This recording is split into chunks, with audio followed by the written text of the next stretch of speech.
Good evening, everybody. So here we are again with another white-blue control deck. What do you know? What do you know? So this list here was played by Luis Salvatto in the GP Stockholm that took place just recently. So again, it's been a while here, getting back on the horse. These deck lists are kind of interesting to me. It looks like, I think it was Gabriel Nassif, who was kind of a big proponent of a lot of these kind of spicy one-ofs here. So I have not played a deck quite in this style. Usually I will opt for a more redundant type of build. So it seems like, well, I mean, your counterspells to begin with are fairly situational in Modern. So I guess maybe just kind of throwing a spread in there and just kind of taking a scattergun approach to the meta, hoping that you draw what you need when you need it. So we'll run down the deck real quick here. 25 lands. It seems to kind of fall in the middle here. I know most decks I think that I've seen, at least that I remember seeing, range between about 24 and 26 lands. Since this build is not playing quite as many cantrips, I can just the 4 ops here, I can definitely understand going up to 25 lands. So again, I'm interested to see how these one-ofs perform. I think I'm going to try and run through a league later this weekend with this deck, so I want to kind of squeeze in a little bit of practice just to try and get the juices flowing and get in the driver's seat here. So we'll just run down a couple other choices here. Again, explain the one-ofs. Of course, your 4-of Path to Exile, pretty much an auto-include in any blue-white control deck. They're running 1 Oust. This spot could be taken up by Condemn occasionally, but this build here, Luis decided that Oust would be a better card to run there, so we'll see how that performs. This has the upside of pretty much being able to hit mana dorks and maybe combo creatures and things like that of course they aren't going to attack with, that Condemn would miss. Condemn is arguably a relatively more quote-unquote permanent fix relative to Oust, just kind of tucking that card right back up there on the top, but I mean, hey, sometimes that's all you need to be able to set up either a Terminus or loop a critter back around to pick it up with a Supreme Verdict here. So 2 Snapcasters makes sense.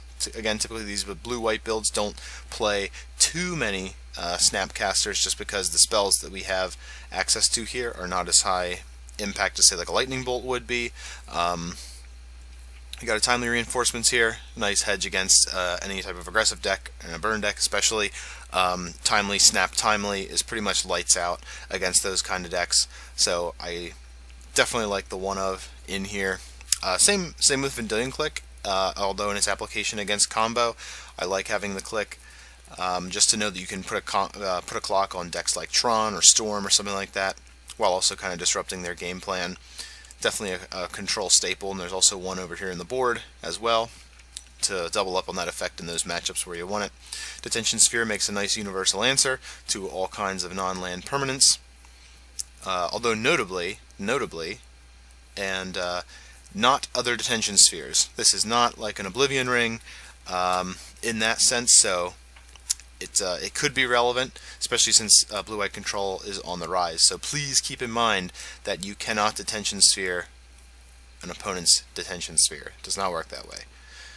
Not that I've found that out the hard way. Crucible, really sweet card. I really like Crucible. It really puts the grind on in certain matchups, and it can be a pretty dead card in others, unfortunately.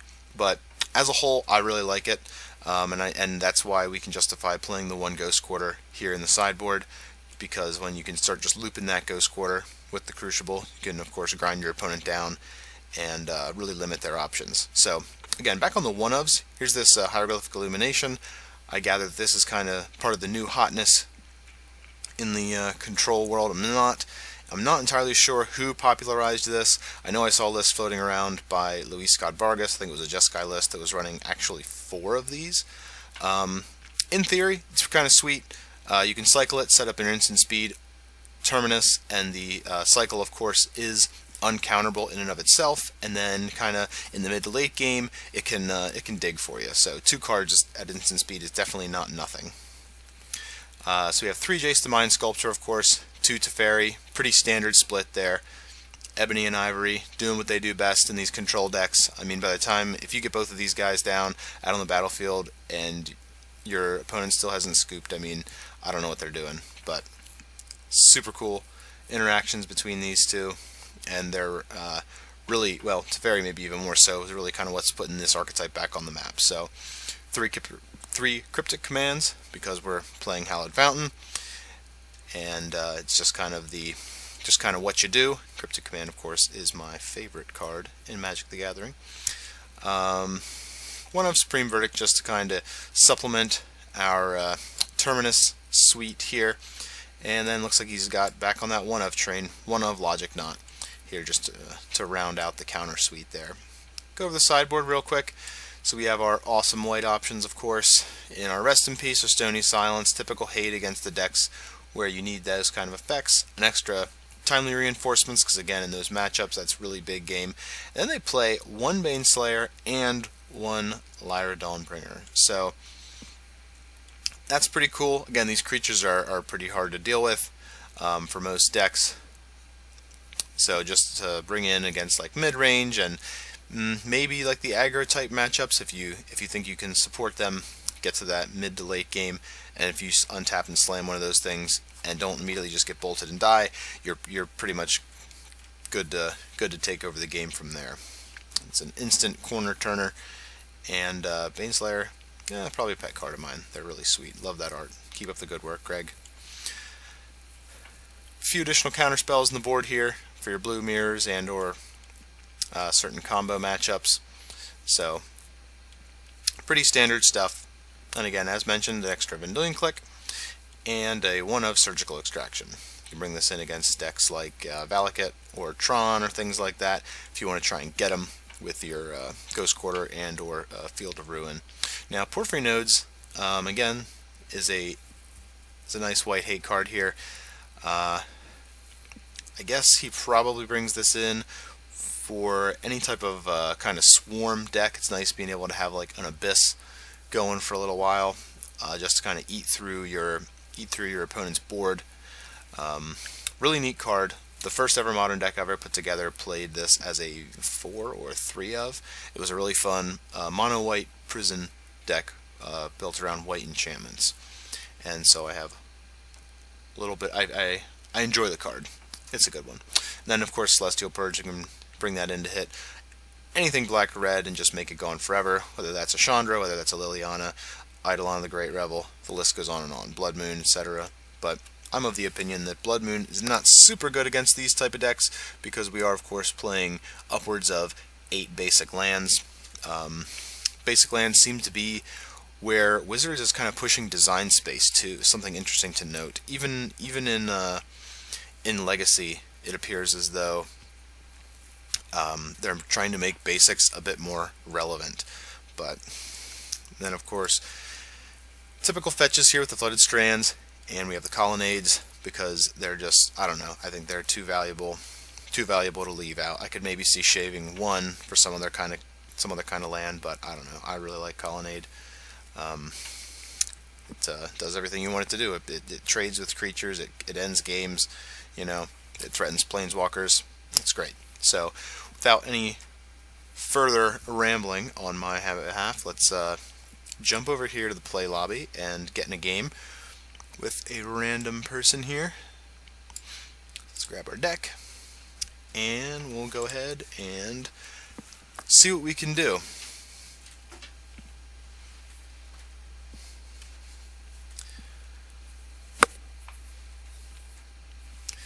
Okay, well, Jace and all his real estate. Really don't think we can keep a hand like that, although it's a real shame. This hand is also really not impressive to me, but I think we're going to keep it. I really don't want to go down any more cards, and we should have good mana here to start out. So there's respond to our friendly opponent here, and we will go ahead and keep those cards. And we're going to put Terminus on the bottom.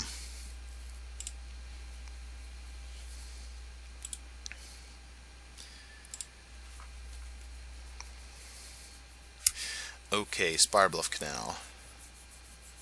So Spirebluff makes me think of maybe blue-red wizards, Storm, could be some other type of combo deck. Again, a combo deck I keep running into in these free-to-play random queues is the Fevered Visions deck.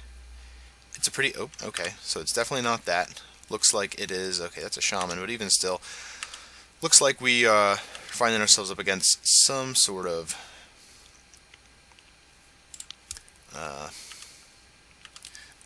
spell-based deck, obviously, here. It might be some sort of UR Wizards or whatever, but we will see.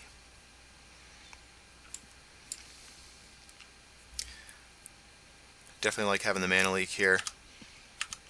Looks like our opponent's just going to get in past the turn. So notably this is going to turn on our timely reinforcements, but I think I'm going to hold off on that for right now. So he could be playing Blood Moon, so I'm definitely going to respect that fact, and we're going to go ahead and just grab plains here. No, actually we're going to grab an island. We're going to hold on to this Hieroglyphic Illumination for the time being. Alright. We'll play out our field, pass the turn. As of right now, I'm not too entirely threatened by this young Pyromancer. Looks like he might go for like a Bolt or maybe an Electrolyze or something on our end step to nab himself a token and get in for some more damage. If he does go for the Bolt, okay, Thought Scour targeting himself, sure.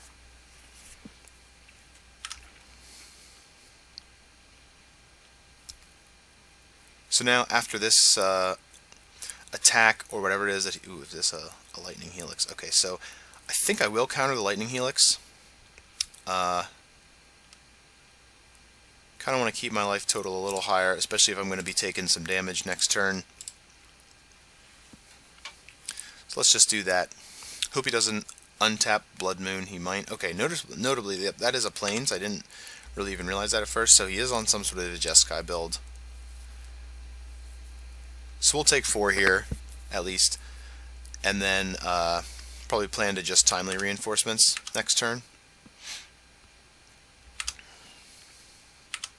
It'll undo a good bit of his hard work. Okay, so he's not biting here. Let's get down the Strand. I don't think I want to timely into all that open mana though, because he's definitely playing some sort of mana leak or something like that. Maybe we'll play out this Crucible. I also really don't want to get hit by all these dudes again next turn. So I guess we'll go for the timely here. I'd be shocked if he doesn't have an answer for it, but at the very least it'll get a counterspell out of his hand. Remand, okay, yep.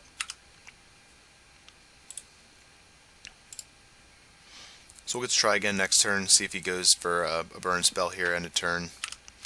We're actually getting pretty low on life. Okay, there's his opt. Ooh, I wonder if he's playing... I wonder if he's playing that Thunderous Wrath.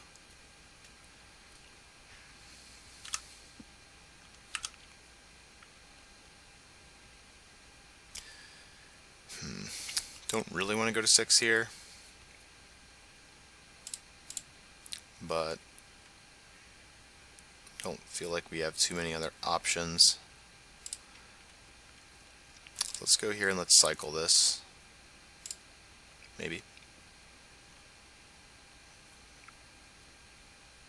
He might just double bolt us here. It's very possible.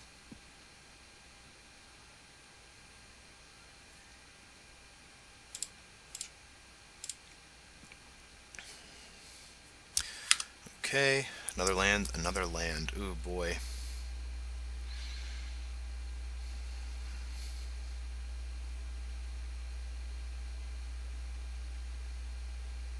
So I guess if this timely doesn't resolve, we just lose. So we just gotta go for it. If he has a Spell Pierce, we can handle that, but just about anything else, we're just dead. So he's gonna Snapcaster. Remand. Alright, he got us. Okay, so he's playing a very low to the ground tempo style deck. So we're going to bring in the Dispel, the Negate. He is playing white. I kind of like Porphyry Nodes actually, just to sweep up those little dudes. The Purge is good, the Timely is good, and these are good. So we're going to get rid of some of our clunkier cards here. Detention Sphere is nice. I'm going to cut a couple Termini. Maybe a Jace. Jace is very good, but Oust does not seem good.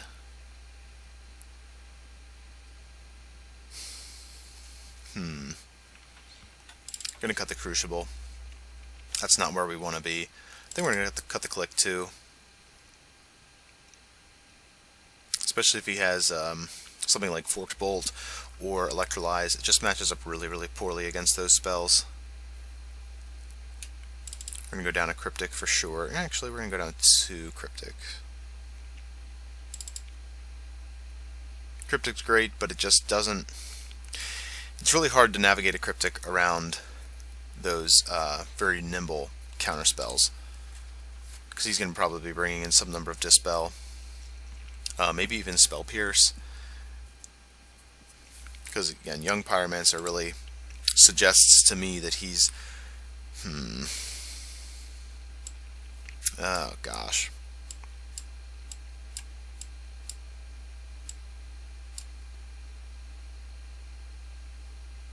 I cannot justify keeping a 1-land hand. If we had some sort of a cantrip, I would maybe try and go for it, or an Ancestral Vision, but I just... no.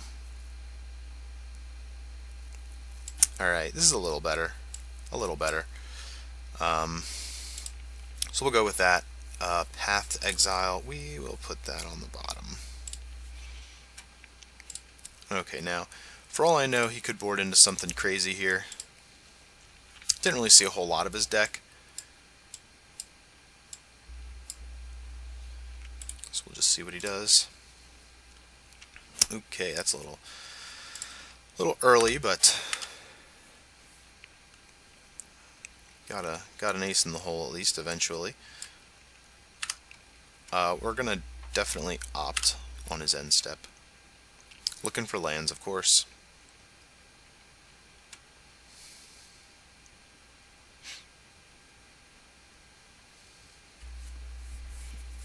Preferably basic lands. So with that in mind, okay, I can't do anything about that. Don't know if I want to path this immediately. So if I put him up lands, it's going to be... Alright. I don't like it. I don't like it, but I want to use my mana. Negate. Okay. We'll keep on keeping on. And unfortunately, again, that just kind of opens up his hand a lot more here. Going to give him a lot more access to, again, I know he's got counter spells. There's no way he's got all those cards in hand, doesn't have a single counter spell. So this is going to might be like a Jace. He might just be trying to absolutely... A Monastery Mentor. Oof. Oof, that's rough. Let's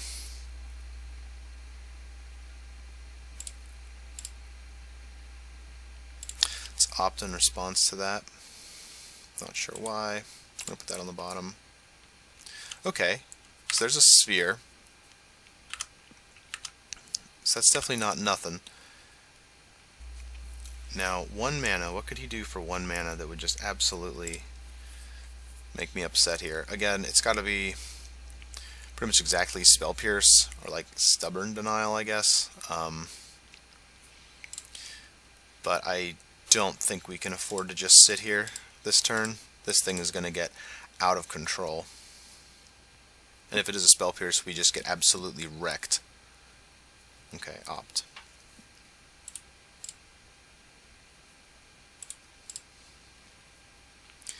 Not ideal, but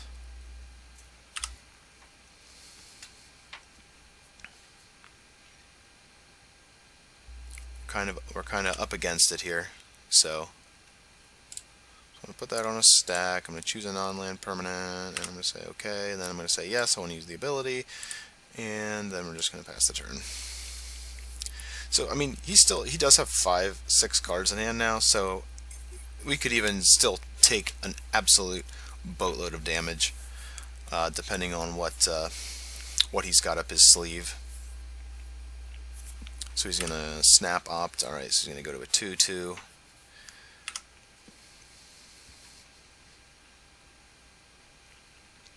He's wasting no time in piling on the damage here.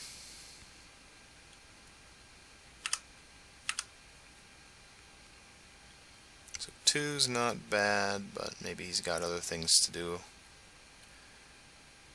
Like a double bolt would be 10 damage. But I guess he's gonna err on the side of caution and keep up. Oh, okay, never mind. So he's just, yep, he's going for it.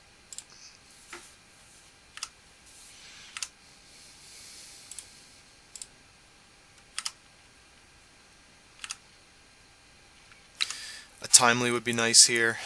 Can't get that lucky, I guess. So we could opt into a Terminus on his turn. We have a Negate and a Dispel. So we'll see what he does here. If we can get him to tap low and then just rip a land, oh my gosh. Okay. Let's see. What kind of counterspell am I hoping to hit here? Because if I opt into a Terminus, we cut some number of Terminus. If I opt into a Terminus, I don't want to do that. I think we're hoping for a sweeper no matter what here.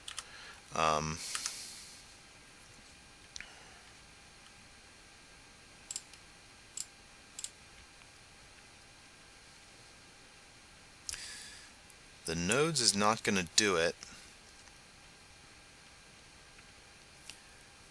but I think I want that. At the beginning of your upkeep, so that's not going to start working until the next turn. I don't think that's good enough.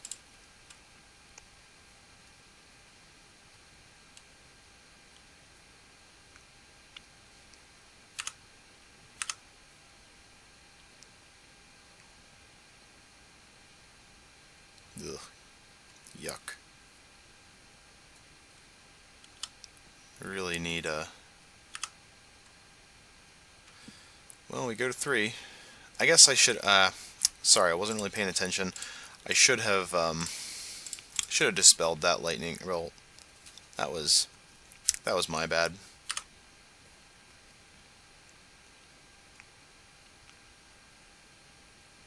We'll go to planes here.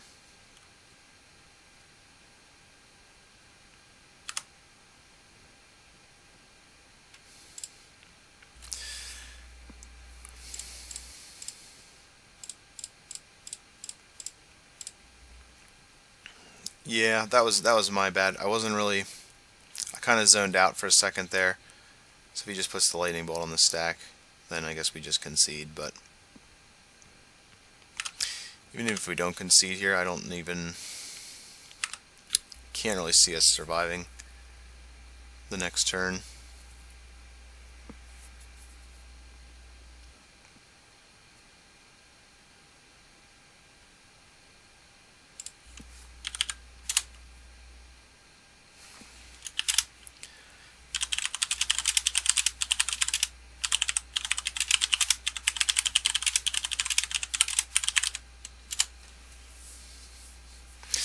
So yeah, that's just kind of how it goes. So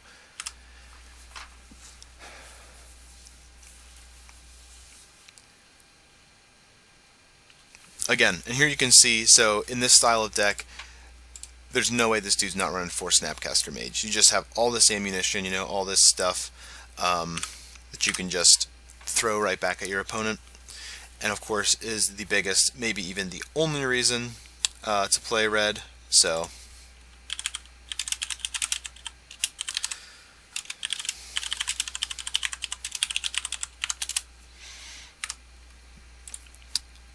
there we have it. Not really enough to really get a feel for the deck, of course. In fact, tell you what, we'll just jam one more here.